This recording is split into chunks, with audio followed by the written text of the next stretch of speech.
So hey guys, welcome back to my channel. आज हम discuss करेंगे एक new section. Don't worry guys, bore बिल्कुल नहीं करूंगा। प्रैक्टिकल डिस्कस करेंगे, विद एग्जांपल डिस्कस करेंगे। एक फॉर्मेट शेयर करूंगा जो आपको अपने क्लाइंट्स को शेयर करना है। और बीइंग अ गुड कंसल्टेंट, जो कि मैं बिलीव करता हूं आप एक गुड कंसल्टेंट हो, ये आप फॉर्मेट उनको शेयर करोगे और अपनी एक वैल्यू एडिशन करोगे गाइस। ये फॉर्मेट आपको मिल जाएगा मेरे टेलीग्राम से, जिसका लिंक होगा डिस्क्रिप्शन बॉक्स में। मैं बात करने वाला हूं एक न्यू सेक्शन 206 AB की विद एग्जांपल, जो कि एप्लीकेबल हो चुका है 1 जुलाई 2021 से। तो इसे समझते हैं पहले लॉ में क्या लिखा हुआ, फिर एग्जांपल देखते हैं guys. Special provisions for deduction of tax, example के साथ समझेंगे तो वीडियो को लाइक जरूर कर देना और एंड तक देखना। At source for non filers of income tax return, अगर आपको लगता है कि आपके क्लाइंट के ऊपर ये नहीं भी एप्लीकेबल है, फिर भी जरूर शेयर करो एक वैल्यू एडिशन के लिए। 206 AB, not with standing anything contained in any other provision of this act, किसी भी सेक्शन में कुछ भी लिखा है ये सेक्शन उसे ओवरराइड करता है और वो इस सेक्शन में जो लिखा है वो फॉलो हो जाएगा। Where tax is required to be deducted at source under provision of chapter this, कि अगर आप कुछ पेमेंट कर रहे हो उसके ऊपर अगर TDS कटना है तो उसके ऊपर ये सेक्शन एप्लीकेबल होगा। जब भी आप किसी स्पेसिफाइड पर्सन को पेमेंट करोगे, किस नेचर ऑफ पेमेंट के ऊपर ये सेक्शन एप्लीकेबल होगा, सबके ऊपर, अदर देन सेक्शन 192, मतलब सैलरी के ऊपर, या कोई आप एक्यूमुलेटेड बैलेंस पे कर रहे हो रिलेटेड टू एम्प्लॉइज 192A, या लॉटरी से रिलेटेड, या कोई हॉर्स रेस से रिलेटेड, या कोई income from investment with respect to trust, या कैश विड्रॉल। मतलब इन सेक्शन के ऊपर ये सेक्शन एप्लीकेबल नहीं होगा 206 AB, इनके अलावा एप्लीकेबल होगा, राइट 194C, H, J, इनके ऊपर एप्लीकेबल होगा। और टैक्स रेट कितना कटेगा? Tax shall be deducted at the higher of the following rate, namely act के अंडर जो भी रेट लिखा हुआ है उसका 2 गुना कर लेना है। फॉर एग्जांपल एक्ट में रेट लिखा हुआ है 1%, तो उसका दुगना करेंगे तो कितना आया 2%, और at the rate of 5% whichever is higher, higher लिखा हुआ है ये। तो मतलब अगर एक्ट में रेट है 1% तो दुगना करेंगे तो 2% हुआ, या 5% विच एवर इज हायर, तो 5% आ जाएगा। सपोज करो जिसको पेमेंट कर रहे हो उनके पास पैन नंबर भी नहीं है। पैन नंबर ना हो तो कौन सा सेक्शन एप्लीकेबल होता है? 206AA। If the provision of section 206AA is applicable to a specified person, जिसको आप पेमेंट कर रहे हो उनके पास पैन नंबर नहीं है, तो इस केस में in addition to the provision of this section, ये सेक्शन तो लगेगा ही लगेगा, बट टैक्स कैसे कटेगा? Tax shall be deducted at higher of the 2 rates specified in this section and in section 206AA। तो मतलब इस सेक्शन में क्या रेट निकल के आ रहा है, 206AA में क्या निकल के आ रहा है, दोनों में से जो हायर होगा वो रेट लग जाएगा, आपको TDS काटना पड़ेगा। वो हम एग्जांपल के साथ समझेंगे। अब स्पेसिफाइड पर्सन का मीनिंग क्या है?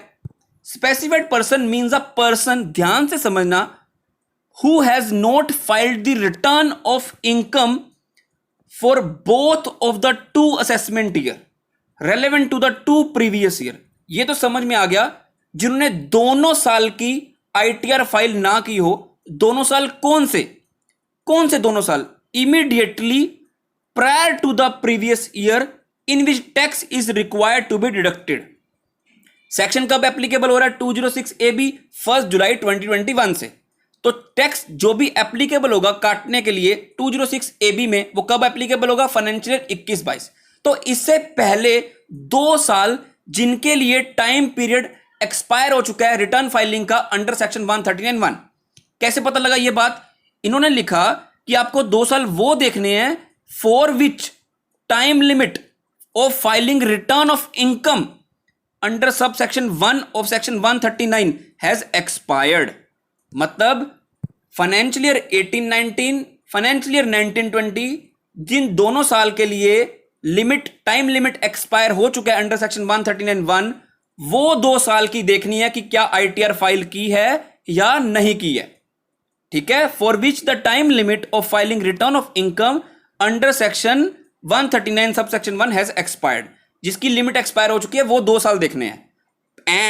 एंड एक और चीज भी देखनी है कि 2 साल की ITR फाइल नहीं की, एंड उन दोनों साल में सामने वाले पर्सन का, जिन्होंने रिटर्न फाइल नहीं की है, सामने वाले पर्सन का TDS या TCS कितना बनता है?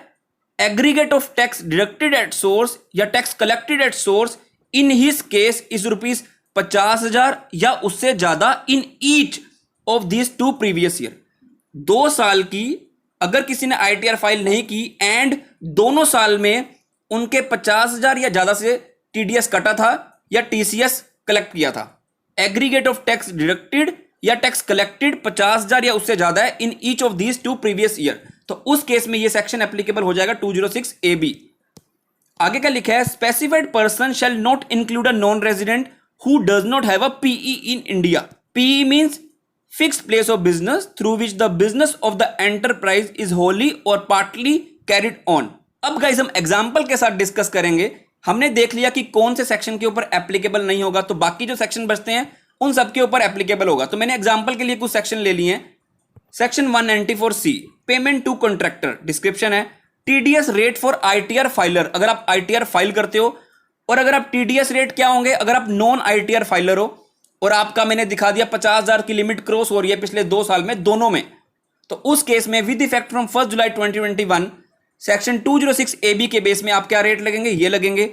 और अगर आपका पैन नहीं होगा आपके पास, मतलब सामने वाले पर्सन के पास जिनको पेमेंट की जा रही है, तो रेट लगेगा ये।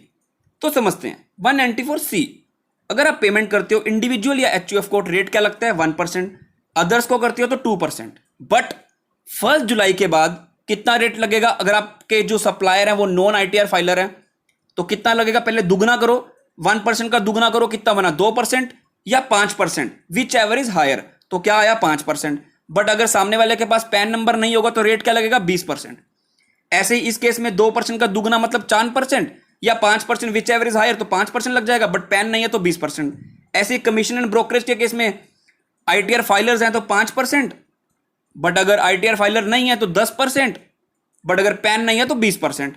सिमिलरली अगर 194I की बात करता हूं, plant and machinery and equipment की बात करता हूं तो 2% है, इंडिविजुअल हो या एचयूएफ हो या कंपनी हो। और अदर्स की बात करता हूं तो 10% है। बट 1 जुलाई इसके बाद नॉन आईटीआर फाइलर्स के लिए, सप्लायर्स के लिए, उनका अगर पेमेंट करनी है तो टीडीएस कितना कटेगा, दुगना करो और 5%, whichever is higher. Whichever is higher पहले केस में 5% आएगा, दूसरे केस में 20% आएगा। बट अगर पैन नहीं है तो दोनों में 20% कट जाएगा, आप काटोगे 20%। और अगर बात करते हैं 194J की, तो उस केस में अदर देन टेक्निकल सर्विस के केस में रेट है 10% टीडीएस का, टेक्निकल के लिए 2%। और अगर हम 1 जुलाई के बाद की बात करते हैं तो आप दुगना कर दो और 5% कर दो, विच एवर इज हायर कर दो, तो 20% आ जाएगा पहले केस में, दूसरे केस में टेक्निकल के केस में 5% आ जाएगा। बट अगर पैन नहीं है तो 20% दोनों में। 194Q की बात करते हैं, payment for purchase of goods. इस केस में क्या रेट लगेगा, अगर आप आईटीआर फाइलर हो 0.1%, अगर नॉन आईटीआर फाइलर हो तो 5%, और अगर आपके सामने वाले पर्सन के पास पैन नहीं है तब भी कटेगा 5%। जी हां, क्योंकि 194Q के केस में जो सेक्शन 206AA है पैन के regarding, requirement for furnishing of pan, उसमें लिखा हुआ एक प्रोवाइजो है, सेकंड प्रोवाइजो, कि आपके ऊपर अगर 194Q में आप फॉल करते हो तो 20% नहीं 5% लगेगा मैक्सिमम, तो इस केस में 5% आ जाएगा। तो गाइज अब हम बात करने वाले हैं फॉर्मेट के रिगार्डिंग, जो आपको मेरे टेलीग्राम में मिल जाएगा।